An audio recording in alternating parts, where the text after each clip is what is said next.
ओम सभी को नमस्ते। आइए फिर से एक नया विचार करते हैं।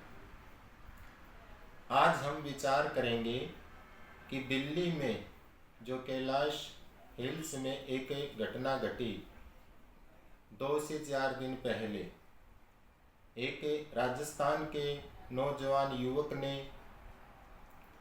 दिल्ली में एक अधिकारी की बेटी के साथ बलात्कार किया, दुष्कर्म किया और उसके बाद उसकी हत्या की।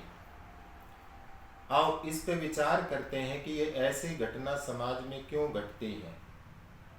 बार बार आप भी देखते हैं कि इस रूप में इस प्रकार से ये घटना होती रहती है, कभी किसी प्रकार से और कभी किसी प्रकार से।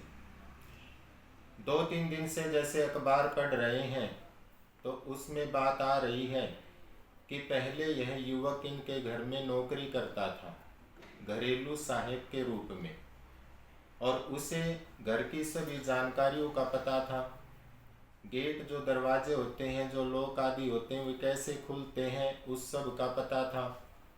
और जानकारी के कारण वह उस घर में घुस जाता है और वहाँ पर वो जो बेटी बहन अकेली थी, वे चोरी का प्रयास करता है, वे रोकती है तो उसके साथ मारपीट करता है। और जो मोबाइल फ़ोन की चार्जर जो तार होती है, उससे उसका गला दबाकर बेहोश करके उसके साथ दुष्कर्म करता है। तो ये इस प्रकार की घटना क्यों होती है? जब उसको पकड़ा गया, उसको पकड़ लिया, तो पकड़ने के बाद जो बात आई कि वो ऐसे क्यों करता है, तो उसने बताया कि मेरे जीवन में मेरे को बहुत बड़ी लत, एक तो मोबाइल फ़ोन की गेमिंग की है और एक कॉल गर्ल आदि से फ़ोन करके उसके अंदर यौन विकृति एक बहुत बड़ी है। वे यौन विकृति में इसको कहें सीधा, वे सेक्स में वासना में फंसा हुआ युवक है। और जो सेक्स और वासना में जो फंसा हुआ युवक होता है, उसकी प्रवृत्ति बहुत बदल जाती है। वे मानसिक बीमार हो जाता है, वे रोगी हो जाता है। और फ़ोन की जो गेमिंग की उसके अंदर लत है, उसके कारण उसके ऊपर बहुत अधिक कर्ज हो गया था। उस कर्ज की भी टेंशन रहती थी, उसके कारण भी उसके मन में विकार रहता था कि ये कर्ज कैसे उतरे। और जिनका कर्ज उसके ऊपर था, उनका दबाव भी उसके ऊपर रहता था। तो आप विचार करेंगे कि इस प्रकार से आज समाज में जो हमारे युवा भटक रहे हैं, हमारे युवा जिनको एक अच्छा मार्गदर्शन नहीं मिलता और वो इस प्रकार के कार्यों को अंजाम दे रहे हैं, ये इस प्रकार की घटना कर रहे हैं, क्या वास्तव में केवल और केवल हम ये ऐसी घटनाओं का जो आरोप है केवल इनके ऊपर थोप कर क्या उस पर चिंतन नहीं किया जाए कि ये इस प्रकार की घटना क्यों हो रही है? देखो, आज के अखबार में भी इसमें स्पष्ट रूप में ये एक पूर्व अधिकारी ने लिखा है कि यौन विकृति वाला व्यक्ति या किशोर हिंसक प्रवृत्ति रखता है।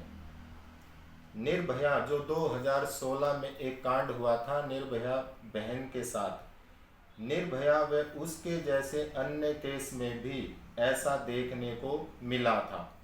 कम उम्र में बच्चे बेलगाम हो जाते हैं और उन्हें न समाज की परवाह होती है और न ही कानून का डर होता है। वह मानसिक बीमारी नहीं, बस एक प्रकार का मनोविकार है। बचपन में या किशोर अवस्था में इसकी पहचान हो जाए तो काउंसलिंग से इसे दूर भी किया जा सकता है।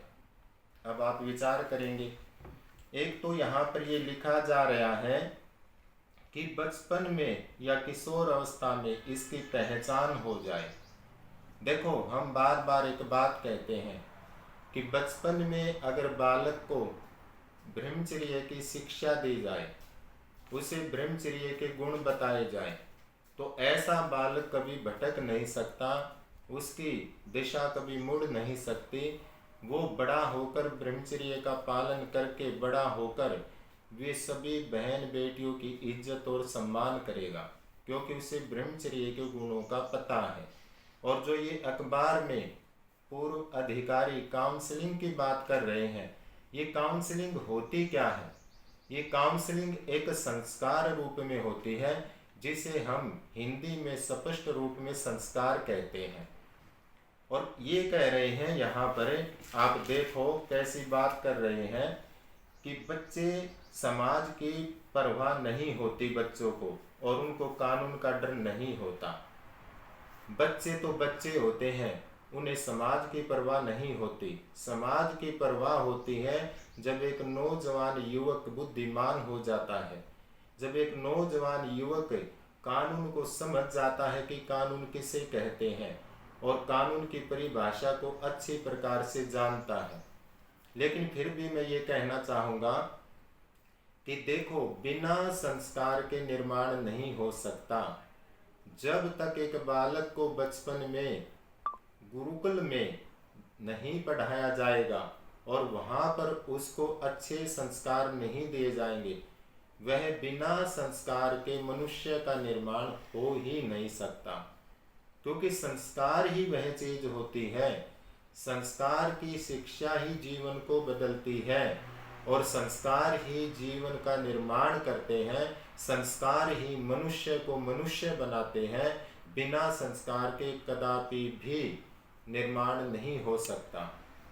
तो मैं तो यही कहूँगा कि जब तक हमारे भारतवर्ष में गुरुकुलों की शिक्षा नहीं बढ़ेगी, जब तक बच्चों में संस्कार नहीं आ सकते, और ये इस प्रकार की घटना नहीं रुक सकती, क्योंकि संस्कार के बिना एक व्यक्ति, एक बालक, एक नौजवान पशु के समान होता है। उसे अच्छे और गलत के विषय में कुछ भी नहीं पता होता।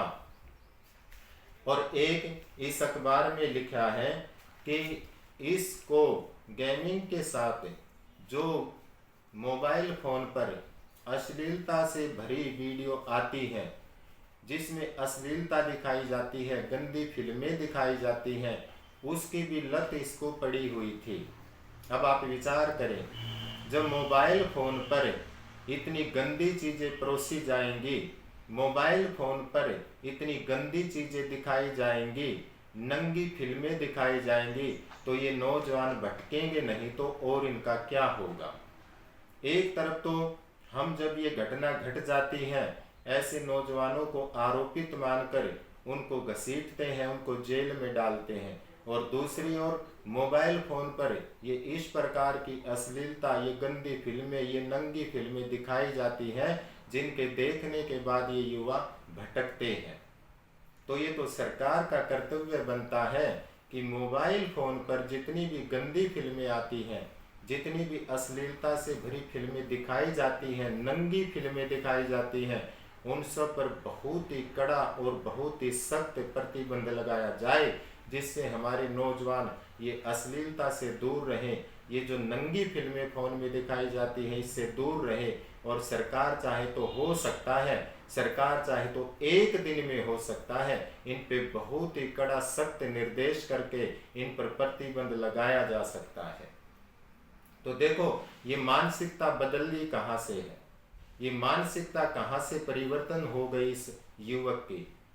गेमिंग खेलने से, मोबाइल फोन पर गेम खेलने से इसके ऊपर कर्ज हो गया, मोबाइल फोन में अश्लीलता देखने से, गंदी फिल्में देखने से इसकी मानसिकता बदल गई। तो ये जब तक चीज़ें नहीं हटेंगी, ये तो सरकार ने सख्त होना पड़ेगा, सरकार ने इन सब चीज़ों पे प्रतिबंध लगाना पड़ेगा। और मैं तो ये कहूँगा, ये सरकार, निवेदन भी करना चाहता हूँ और इस सरकार से कहना भी चाहता हूँ कि आप जितना ये और विकासों पर बल लगा रहे हो, आप गुरुकुलों के निर्माण पर इतना बल लगाएं। अगर हमारे समाज में गुरुकुल बढ़ेंगे और उसमें बच्चे पढ़ेंगे तो ये खबर आएंगी भी नहीं, ये समाचार आएंगे भी नहीं, ये सब चीज़ें बंद हो जाएंगी, क्योंकि वहाँ पर एक बच्चा संस्कार सीखेगा और संस्कार में उसका निर्माण होगा, बुद्धि का निर्माण होगा, और फिर वे सभी समाज में, पूरे समाज में सभी बेटी बहन माताओं को बेटी बहन माता मानेगा, इस प्रकार के कर्म नहीं करेगा। इसलिए हमने लौटना पड़ेगा अपनी संस्कृति की ओर, हमें लौटना पड़ेगा अपने गुरुकुलों की ओर, तभी ये समाज, तभी ये राष्ट्र, तभी ये परिवार, तभी ये युवा, ये नौजवान, ये बालक बचेंगे, अन्यथा दूसरा कोई रास्ता नहीं है। इसी के साथ मैं अपनी वाणी को विराम देता हूँ। इति ओम शांति।